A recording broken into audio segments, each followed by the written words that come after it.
When the first dearth of summer sets in and the entrance traffic slows, the instinct is to reach for the feeder. The logic feels bulletproof. A colony that cannot find nectar needs carbohydrates, and sugar syrup provides them cheaply, quickly, and in whatever quantity the hive demands. But in July, what a colony actually needs is not energy. What it needs is the nutritional raw material to build the bees that will carry it through winter.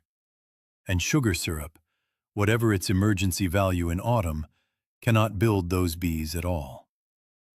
I fed colonies through July dearths for several seasons before I understood this distinction. And the evidence that something was wrong only appeared in February, months after the decision window had already closed. The pattern took years to recognize, because the cause and the consequence are separated by a full growing season. And most beekeeping advice is not written around that time lag. The distinction matters more than most summer feeding guidance acknowledges. And understanding it changes not just what gets put in the hive, but when and why, and what to look for before the window closes. The problem that sugar syrup solves is starvation. The problem it cannot solve is quality. A colony moving through July is not just consuming food, it is manufacturing a workforce that will need to survive 5 to 6 months of winter, cluster through multiple cold spells, and emerge in spring healthy enough to raise the first new brood of the following season. The bees being raised right now, in the heat of July and August, are the overwintering generation. They require specific nutritional inputs to develop the fat body reserves and protein titers that distinguish a long-lived winter bee from a short-lived summer bee. Sugar syrup feeds the adults already in the hive. It keeps the existing population alive and the comb-building stimulus running. But it does not upgrade the bees being built. The bees being built in the brood nest this week are being shaped by what is in the cells that surround them, not by what is in the feeder above them. If this biology first breakdown is useful to you, a like helps more beekeepers find it. Before any protocol or history, here is something worth checking at your own hives this week, before the main dearth fully locks in.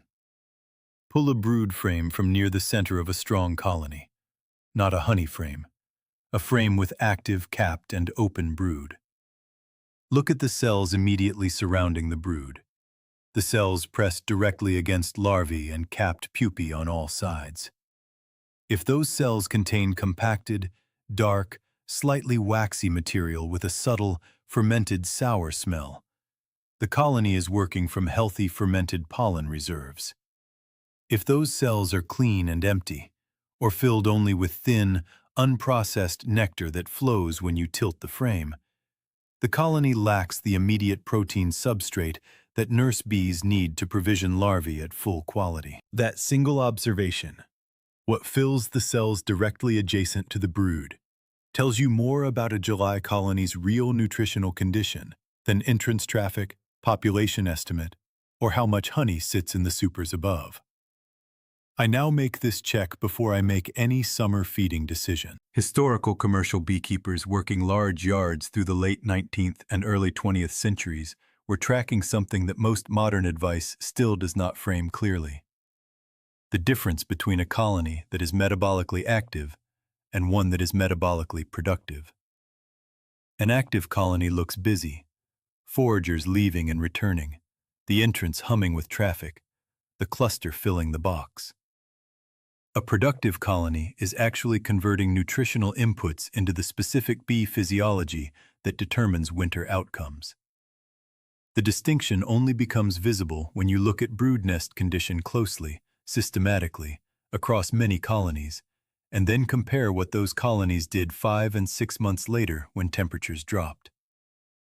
The operators who built that kind of multi-season observational record consistently found that July and August brood nest condition predicted winter survival more reliably than October honey weight. That pattern, observed independently across multiple regions and multiple operations over several decades, shaped the management decisions that I now treat as non-negotiable in early July. The mechanism that makes July protein so critical is tied to a protein called Vitellogenin and to a developmental window that closes on a biological schedule, regardless of what the beekeeper does afterward.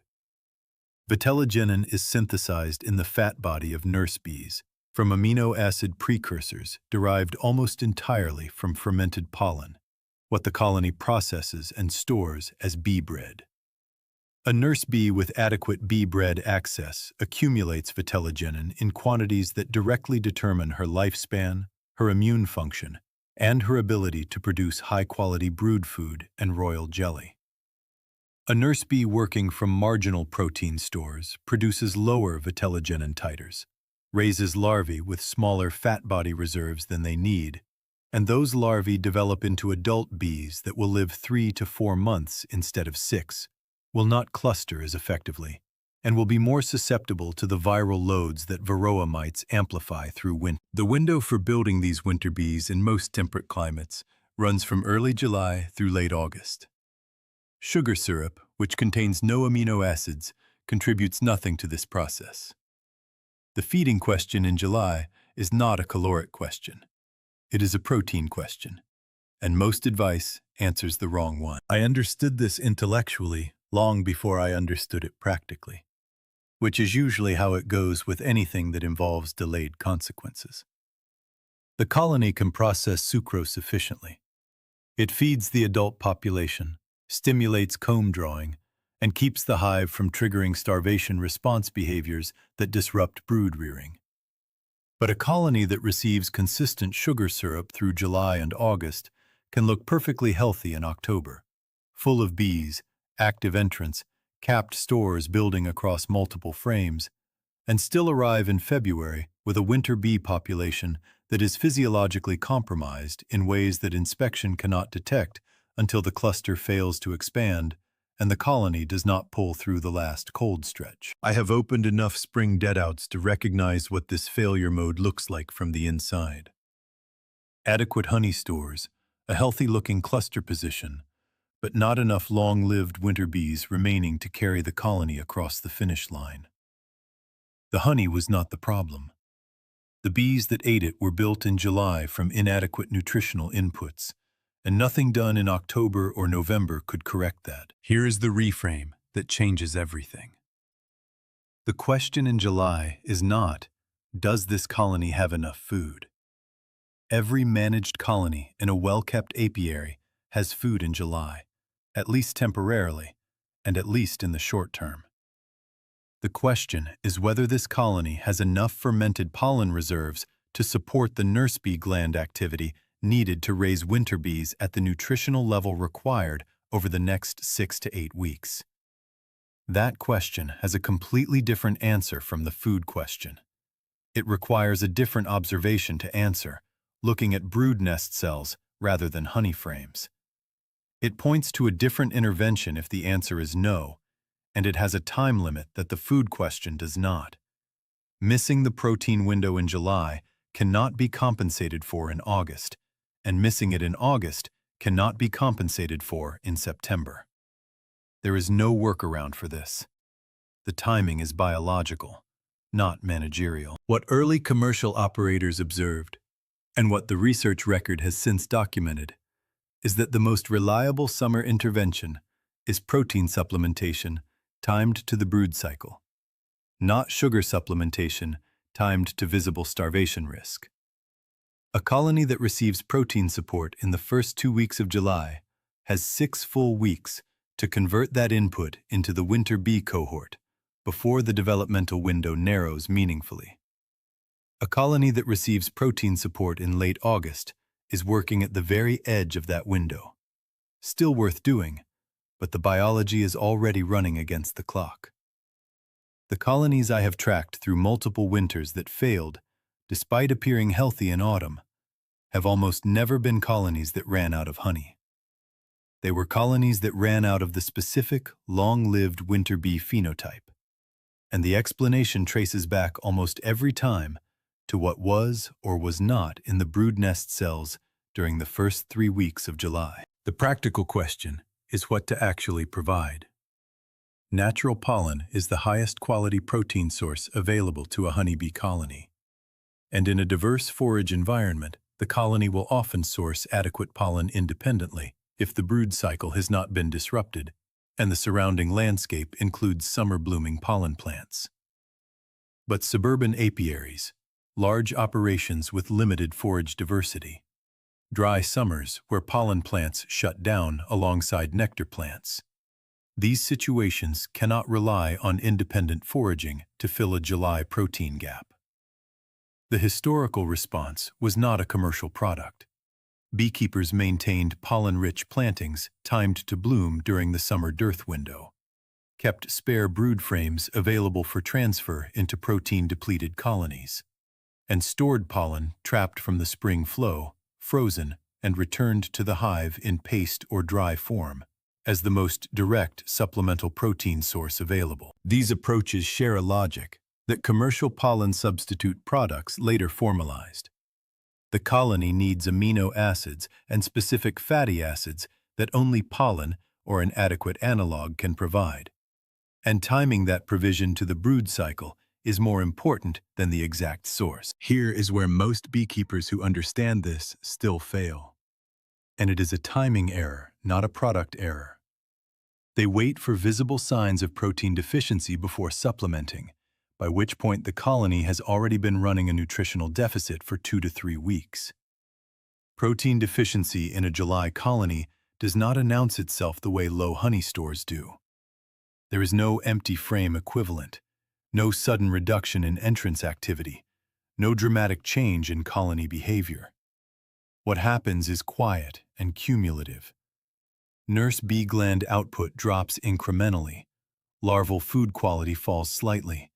The fat bodies of emerging workers are smaller than optimal, and none of this registers on a routine inspection. The beekeeper sees a hive that looks normal. The colony is 2 to 3 weeks into a shortfall that will only manifest as winter loss 5 or 6 months later when there is nothing left to do about it. The invisible nature of the deficit is precisely what makes it dangerous. The hive looks managed, the beekeeper feels reassured, and the damage accumulates undetected. The timing rule that historical commercial operators followed, and that the developmental biology supports, is to supplement protein before you see the need for it, and to time that supplementation to the brood cycle and the season, not to visible symptoms.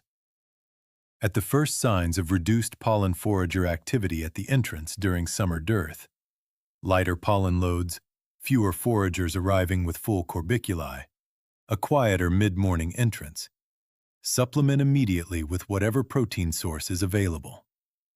By the time nurse bee deficiency becomes visible inside the hive as reduced brood area or smaller capped cells, the colony has already been in protein deficit long enough that the window for fully compensating the current winter bee cohort has partially closed. The entrance is the early warning. The brood nest is the confirmation that the early warning was missed. If this research is useful, the join button below supports it. Members get the monthly Beekeeper's Almanac and the historical recipe cards. Here is where sugar syrup gets its correct rollback. Not eliminated, not primary, but specific and situational. There are genuine summer situations where syrup solves a problem that protein supplementation cannot. A colony that has been harvested too hard and genuinely faces carbohydrate depletion needs sugar before protein, because a colony burning through its last honey stores cannot redirect resources toward building winter bees regardless of how much pollen it receives. A newly split colony drawing comb from scratch needs the comb-building stimulus that incoming syrup provides. A colony under active robbing pressure needs its internal stores built quickly, and without the external scent signals that exposed forage supplements create. In each of these situations, sugar syrup addresses the actual constraint. The error is treating these exceptions as the general case, using syrup as the default July management response, when the actual bottleneck is nutritional quality rather than caloric quantity. The practical intervention, spelled out so it can be used this season, is this. In the first week of July, Before the dearth fully establishes, and before any visible symptoms appear, pull a brood frame from the center of each colony and assess the bee-bred situation. Cells immediately surrounding active brood should be compacted with multicolored, fermented pollen pressed firmly against the comb. If they are, monitor. Do not intervene beyond normal observation. If they are sparse or empty, begin protein supplementation immediately. A commercial pollen substitute patty placed on the top bars of the brood box, sized so the bees will consume it within 10 to 14 days, is the most accessible option for most beekeepers. Dry pollen substitute in a protected outdoor feeder is an alternative for larger operations. Refresh the supplement every 10 to 14 days through the end of August. If trapped and frozen spring pollen is available, use it. The palatability and amino acid profile are closer to natural bee bread than any commercial substitute. If carbohydrate stores are also low, add sugar syrup via an internal feeder simultaneously, keeping the protein supplementation as the primary focus. The sugar syrup decision resolves itself cleanly once protein is correctly positioned as the primary summer management target. Syrup goes in when carbohydrate reserves are genuinely low, below 3 or 4 frames of capped stores, and when the weather is cool enough that liquid syrup will not ferment in the feeder before the colony consumes it. In sustained heat above 28 to 30 degrees Celsius, dry fondant or candy board is more stable and less likely to introduce moisture stress into a hive already working to regulate internal temperature. When carbohydrate stores are adequate, summer syrup provides essentially no benefit and carries a real robbing exposure risk if anything spills or if feeder design allows any external scent to escape. The first question in July is always protein. Carbohydrate is the second question, addressed only if the first has been handled. Getting this order right, protein first, sugar second, and only when needed, is the single biggest change in how I approach July management. The reason this framing disappeared from mainstream beekeeping advice follows the same pattern as most forgotten historical knowledge. It requires careful observation across multiple seasons, cannot be reduced to a single product recommendation, and its consequences are separated from their causes by half a year. A beekeeper who makes the wrong July decision finds out in February when the colony fails, and the connection back to July is invisible without a specific record-keeping habit that most beekeepers don't maintain. A beekeeper who makes the right July decision finds out in April, when the spring buildup is faster and stronger than expected, but credit goes to genetics or location or a mild winter, not to what was placed on the brood box 8 months earlier. The feedback loop is too long for most instruction to capture, and too long for most beekeepers to close without deliberately tracking what they did and what happened, colony by colony, over multiple winters. There is a secondary consequence of getting July protein right that reinforces everything else. A colony that builds fat-bodied, Vitellogenin-rich winter bees is also building bees that suppress Varroa reproduction more effectively, that survive the viral loads that Varroa vectors through winter with higher immune competence, and that emerge in spring with enough protein reserves to begin brood rearing immediately when the first pollen arrives. The winter bee is not just the bee that survives cold. She is the bee that carries the colony's entire biological potential through the gap between autumn and spring, and her quality is determined by what was in the cells surrounding her larval stage in July. Sugar syrup cannot build that bee. It never could. The historical operators who understood this were not making a philosophical choice. They were making a practical one, based on what they observed, colony by colony, year after year, in the records that told them what July actually predicted. What I watch for in July now is not whether the colony has food. It has food, at least in the short term. What I watch for is the compacted dark ring of bee bread pressing against every cluster of larvae in the center of the brood nest. Fermented, multicolored, slightly waxy, the specific smell you learn to recognize after the first few times you find it, and compare it to cells that are empty. That ring, or its absence, is the July signal that matters most to what happens in January. I assess it in every colony, at the first inspection of July, before I make any feeding decision at all. The brevity of this visual check is part of what makes it useful. It takes under 2 minutes per colony, and it answers the most important question the entire season presents. The colony that came through last winter as my strongest was not the one with the heaviest October stores. It was the one that, when I pulled a brood frame in late July, had that dense ring of bee bread surrounding every cluster of larvae, dark and pressed tight, smelling faintly of fermentation. That visual tells a specific biological story about the winter bees being built in those cells. Everything downstream of it, November cluster strength, February survival, April expansion, follows from what those cells contained in July. Have you ever noticed a difference in that bee bread ring between colonies in the same yard and tracked what happened to those colonies the following winter? Leave your experience in the comments. Subscribe for more historically grounded beekeeping, and if you want to understand how this same protein story connects to varroa resistance in winter bees, that breakdown is next.